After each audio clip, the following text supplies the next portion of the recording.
오늘은 세계문학 전집 까뮈의 이방인에 대해서 말씀드리고자 합니다. 이 세계문학 전집이고요. 알베르 까뮈가 지었고 라땅제르이고 김하영 교수님이 번역을 했는데요. 굉장히 잘 됐습니다. 보이시나요? 이게 까뮈라고 합니다. 잘생겼죠?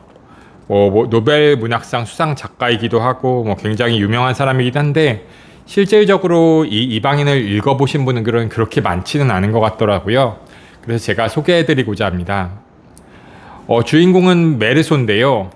메르소는 어머니가 죽었다는 통보를 받습니다. 이게 까뮈의 이방인 중에 가장 유명한 구절인데요. 오늘 엄마가 죽었다.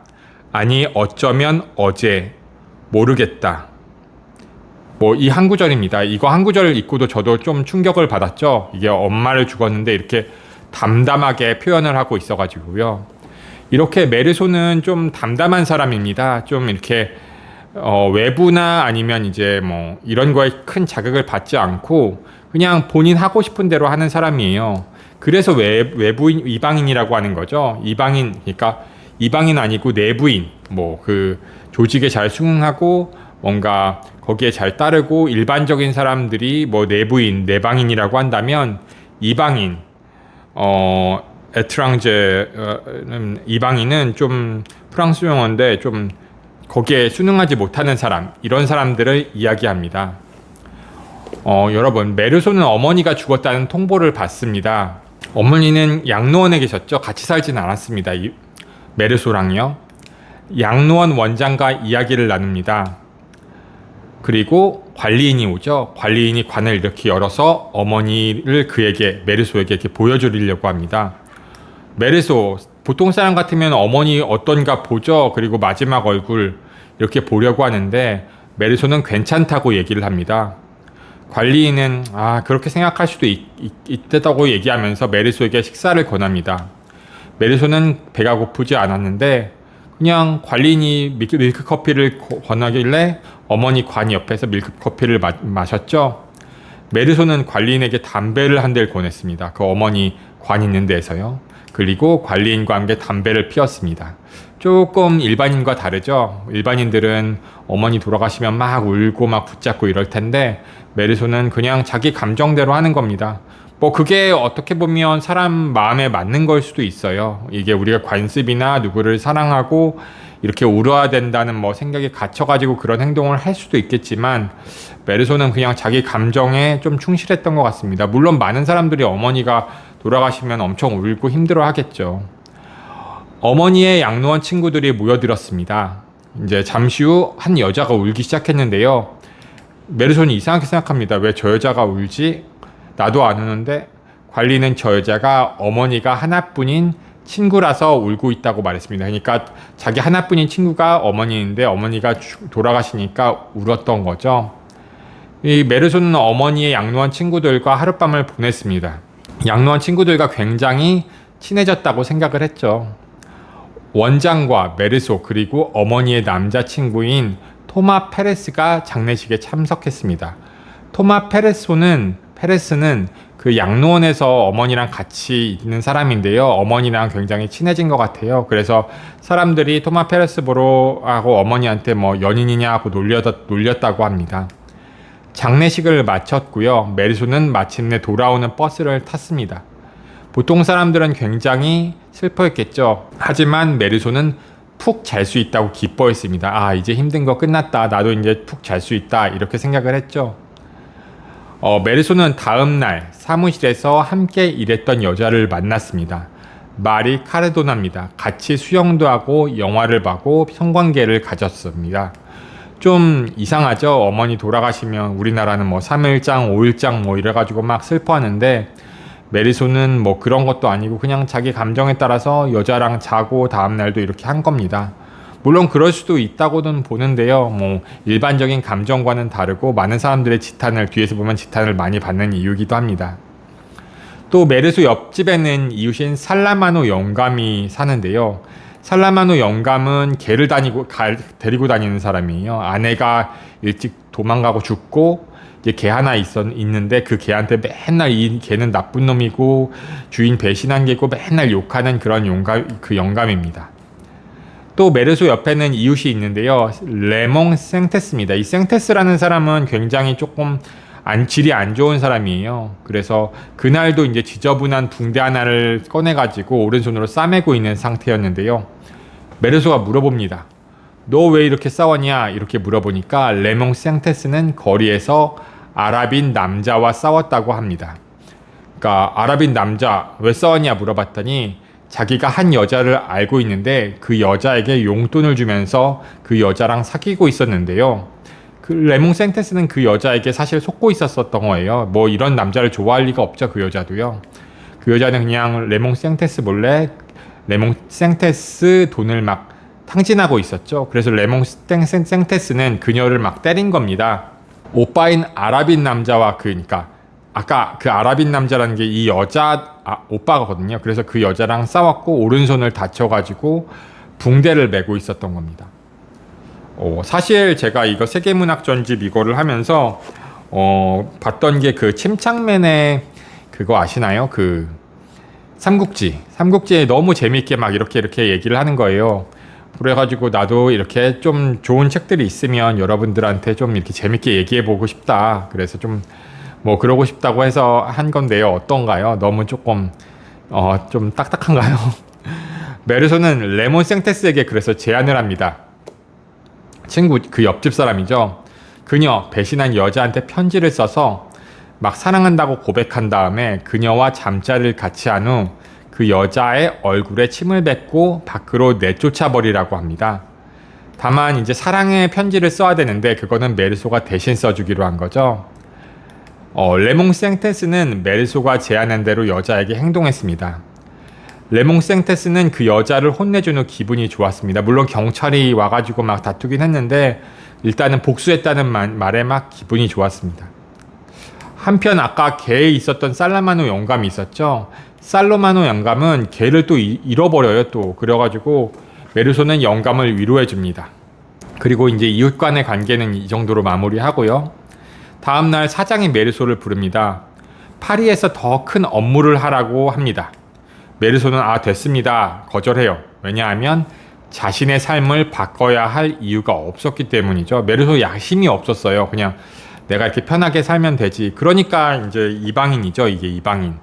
왜냐하면 다른 사람들은 이렇게 성공하고 싶고 파리를 좋아하는데 이 사람은 그냥 자기 안에 갇히고 자기 마음이 제일 중요했던 겁니다. 그래서 어머니가 돌아가셨을 때도 울지도 않고 더 좋은 기회가 있어도 잡지도 않고 어머니 돌아가신 날 다음 날에도 여자들이랑 뭐 성관계를 가지고요. 저녁에 마리가 찾아와서 메르소에게 결혼할 마음이 있느냐고 묻습니다. 메르소 어떻게 대답했을까요? 나 아무래도 상관없어. 근데 네가 원하면 결혼할 수 있을 것 같아. 이렇게 말합니다. 말이 좀 이상하죠? 마리는 이렇게 물어봅니다. 자기와 똑같은 식으로 사귀게 된다면 다른 여자가 똑같은 제안을 해도 받아들이겠냐? 이렇게 물어봅니다. 메르소는 당연하지 이렇게 대답합니다. 좀 웃기죠? 마리는 메르소에게 네가 이상한 사람이고 아마 네가 이상하기 때문에 내가 너를 좋아하지만 사랑하지만 언젠가는 그 이유 때문에 싫어질 수도 있겠다고 뭐 중얼대요. 뭐 안정감이 없죠 메르소. 메르소는 마리가 원한다면 언제든 바로 결혼하자고 답합니다. 좀 특이하죠? 그냥 자기 감정에 충실하게 그냥 얘기를 하는 거죠. 자기 뭐 책임감도 없고 뭔가 자기 인생을 사랑하지도 않고 뭐 그렇죠. 한편 그 이웃 개 갖고 다니는 살로마노 영감을 만납니다. 살로마노 영감은 아내가 죽자 너무 외로워했어요. 그래서 개를 키우게 된 것입니다. 근데 잃고 나서는 이제 개를 칭찬합니다. 굉장히 좋았고 내 하나뿐인 가족이었고 이렇게 얘기합니다. 뭐 메르소는 좀 이 사람을 이렇게 다독여주죠. 이제 다음 날이 와서 메르소는 마리, 레몽과 함께 아까 포악한 레몽하고 여자친구 마리와 함께 해수욕을 하기로 했습니다. 바다로 이제 가는 길에 아까 그 아랍인들을 만나죠. 근데 이제 무시하고 지나갑니다. 바닷가에는 그 레몽의 친구인 마송과 그의 아내가 살고 있었죠. 그래서 레몽, 메르소 그리고 마송, 레몽의 친구요. 해변을 걷기로 했어요. 근데 아랍인들 아까 싸웠던 그 여자의 오빠인 아랍인들과 만났습니다. 싸웠어요. 그 레몽이 칼에 맞아서 팔에 부상을 입었죠. 레몽 붕괴했습니다. 그래도 레몽 놓고 마송과 메르소는 또다시 해변으로 갔어요. 좀 웃기죠? 다친 친구 놔두고. 근데 물론 응급처치는 한 상태였고요. 병원도 갔다 온 상태였고. 전에 만났던 아랍인들을 다시 만났습니다. 마송은 권총을 갖고 있었는데요. 마송이 아랍인들을 쏘려고 했습니다. 메르소가 말리면서 총을 빼앗았죠. 아랍인들은 도망쳤어요. 싫어요 그러면서. 메르소는 또 해변으로 나갔습니다. 아랍인들 중 한 명과 만났어요. 이 마송하고 놓고 또 갔는데, 근데 사실은 그 마송 권총을 메르소가 쏠라고 하니까 너 안 돼 하고 가지고 있었어요. 메르소 아랍인과 만났죠. 한 명과 만났는데요. 그냥 도망가거나 아니면 뒤돌아서 사면 아무 문제가 없었어요. 근데 메르소 좀 이상했습니다. 태양이 그를 앞에서 내밀고 있다고 생각했어요. 아랍인 쪽으로 움직일 수밖에 없었어요. 왜냐하면 태양이 그렇게 이끌었기 때문이죠. 좀 이상하죠. 그냥 자기 감정대로 하는 겁니다. 아랍인 칼을 뽑았습니다. 메르소 아랍인 향해 총을 쐈습니다. 아까 마송으로부터 빼앗았던 지가 쏘면 안 된다는 그 총이죠. 움직이지 않았죠. 이제 한번 쏘니까 그가 움직이지는 않는 몸에 4발을 더 쐈습니다. 좀 웃기죠. 메르소는 체포되었습니다. 이제 이게 까뮤의 이방인이 1부랑 2부로 나눠지는데요. 1부는 메르소가 이런 행동을 하는 거고, 2부는 메르소가 체포돼 가지고 이제 법원으로부터 심판을 받으면서 메르소에 대해서 다른 사람들이 평가하는 것가 2부입니다. 그러니까 메르소는 1부는 까뮤는 메르소에 대해서 좀 그 메르소의 성격과 성품을 행동으로서 보여주려고 한다면, 이분은 세상 사람들이 메르소에 대해서 어떻게 판단하는지를 좀 보여주는 것 같아요. 메르소 변호사를 만났어요. 변호사, 이거 까다로운 사건이지만 재판에서 승소할 수 있다고 말했죠. 왜냐하면 죽은 사람, 이거 프랑스라고 하셨죠. 사실은 진짜 이방인이죠. 그 아랍인들이요. 칼까지 뽑았고 총으로 그런 아랍인 몇 명 죽였다고 해서 이 사람이 크게 문제될 거가 아니고 무죄가 날 수 있다고 변호사는 판단한 것 같아요. 변호사는 메르소가 장례식 날 어머니의 죽음에 대해서 냉담한 태도를 보였다고 이렇게 얘기합니다. 그리고 그러한 점들은 매우 불리하게 작용할 수 있다고 말했습니다. 좀 어떻게 변호사가 이것까지 다 알아왔나 저는 이렇게 생각했는데요. 저도 변호사로서. 또한 이것까지 장례식에서 울고 안 울고랑 총 쏘고 뭐가 그게 문제인가 생각을 했긴 했지만, 이 프랑스 사회, 그 당시 프랑스 사회는 조금 법치주의하고 좀 거리가 멀어서 이런 게 통용했던 것 같습니다. 메르소 변호사는 메르소에게 장례식에 마음이 아팠어? 이렇게 물어봅니다. 메르소는 그냥 아프진 않았는데 엄마가 죽지 않았더라면 더 좋았을 거야 이렇게 말합니다. 변호사는 그 정도로 이렇게 판사한테 말하면 큰일 난다 이렇게 얘기하죠. 메르소 예심판서로부터 신문을 받았습니다. 판사가 신을 아냐고 물었습니다. 메르소 안다고 대답했습니다. 예심판사 신 너 믿어? 이렇게 하니까 메르소는 아니 안 믿어. 그러니까 판사가 화나죠. 되게 빡치죠. 당신처럼 영혼이 메마른 사람은 한 번도 본 적이 없어 이렇게 말합니다. 판사가 보통 이렇게 하면 신을 믿고 내가 되게 회개한다 이렇게 얘기할 줄 알았는데, 메르소 또다시 자기 마음에 갇힌 거예요. 메르소는 감옥에 갇혔습니다. 마리가 아까 여자친구죠? 면회를 왔습니다. 메르소는 여자와의 관계, 담배, 잠 이게 부족해서 고생했어요. 감옥에서는 이런 것들이 금지되어 있기 때문이죠. 그래서 간수한테 말합니다. 이것 때문에 너무 힘들어요. 그러니까 간수가 말하죠. 그러니까 감옥이야 이렇게 메르소한테 말합니다. 메르소도 그거에 또 수긍합니다. 그러니까 감옥이구나. 메르소는 재판을 이제 받죠. 배심제입니다. 배심원들 앞에 섰죠. 양로원 원장, 이제 아까 친했던 사람들이 다 증인으로 나옵니다. 양로원 원장은 메르소가 장례식에서 너무 담담하고 이렇게 조금 딱딱하고 슬퍼하지 않아서 놀랐다고 말합니다. 관리인, 아까 친구 같은 관리인도 증인으로 서서 메르소에게 메르소가 죽은 엄마를 보고 싶지 않았고 담배도 피웠고 잠을 잤고 밀크 커피를 마셨다고 말합니다. 방청객 전체는 메르소의 이러한 행동들에 너무 화가 났습니다. 토마 페르스가 증인으로 섰습니다. 마음이 아파서 장례식 날 메르소를 보지 못했다고 말했습니다. 셀레스트가 증인으로 나왔습니다. 메르소가 잘 다니던 식당 주인인데요. 메르소가 사람을 죽인 건 하나의 불행일 뿐이고 나쁜 사람이 아니라고 말했습니다. 이번에는 마리가 나왔습니다. 마리는 여자친구라고 답변하고요. 검사가 추궁했습니다. 마리는 영화를 보고 해수욕을 한 사실을 말했습니다. 검사는 말했죠. 배심원 여러분, 어머니가 돌아가신 바로 그 다음날 이 사람은 해수욕을 했고 부적절한 관계를 맺기 시작했으며 희극 영화를 보러 가서 시시덕거렸습니다. 라고 말했습니다.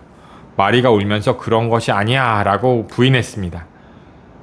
이게 다 저는 이제 메르소 이런 상황이면은 다 사람들이 배신할 줄 알았는데 이렇게 뭐 배신 안 하고 메르소 편을 오히려 들어줘가지고 조금 놀랐는데요. 마송이 증인으로 나왔습니다. 메르소를 성실한 사람이라고 말했습니다. 살라마노 또 나왔죠. 아까 그 노인이요. 메르소가 자신의 개에게 퍽 잘해줬다고 말했습니다. 레몽이 증인으로 이번엔 섰죠. 레몽은 그날의 일들을 설명했습니다. 변호사가 말했죠. 도대체 피고인은 어머니의 장례를 치렀다고 해서 기소된 겁니까? 아니면 살인을 했다고 해서 기소된 겁니까? 저도 이렇게 말했을 것 같아요. 하지만 사람들은 웅성웅성 됐죠. 이렇게 말도 안 되는 행동, 어머니 죽어서 이렇게 말도 안 되는 행동 하는 사람인 그냥 사회에 매장돼야 된다 생각을 한 것 같아요. 그래서 이제 판사는 판결을 했습니다. 판사는 메르소가 프랑스인의 이름으로 공공광장에서 목이 잘리게 된다고 선고했습니다. 좀 강하죠. 이거 가지고 사형당하죠. 우리나라 뭐 요즘에 뭐 예전 여자친구랑 뭐 그런 부인 가족 다 죽여도 사형 안 당하는데 칼로 위협하는 사람 총으로 쐈다고 사형당한 겁니다. 마지막으로 신부가 메르소를 찾아왔습니다. 신부는 계속 메르소에게 신앙을 가지라고 설득합니다. 메르소 싫다고 신부와 한바탕 말싸움을 변합니다. 이제 신부가 나갔죠. 메르소 신부까지 거부합니다. 평정을 되찾죠. 메르소는 처음으로 세계의 정다운 무관심의 마음을 열었습니다. 세계가 그토록 형제 같다는 사실도 깨달았고요. 전에도 행복했고 지금도 행복했다고 느꼈습니다. 자기 자신과 이런 것들을 교류를 해가지고 세상과 일치가 됐다고 이렇게 평론가들은 말하는 대목인데요. 어떤가요? 이게 조금 어떤 면에 있어서는 이 까미의 메르소를 조금 이해할 만해도 어떤 부분에서는 조금 너무 과한 거 아닌가 이런 생각이 드는데요. 이게 그냥 책으로 보면은 훨씬 더 좋은 구절이 많습니다. 제가 말씀드린 내용을 듣고 이게 전부라고 생각하지 마시고 기회가 되시면 까미의 이방인 책도 보시고 원서로도 읽으시면 더 좋고요. 그래서 세계문학 전집을 좀 읽어보는 기회가 되면 어떨까 이런 취지에서 이렇게 조금 말씀을 드리는 거지 이걸 말씀드리는 건 전혀 아니고요. 명구절도 많습니다. 다음번에 소개드릴 책은 오셀로입니다. 셰익스피어의 오셀로인데요. 이거는 또 연극이라서 드릴 말씀이 많아서 다음번엔 더 재미있게 말씀드리겠습니다.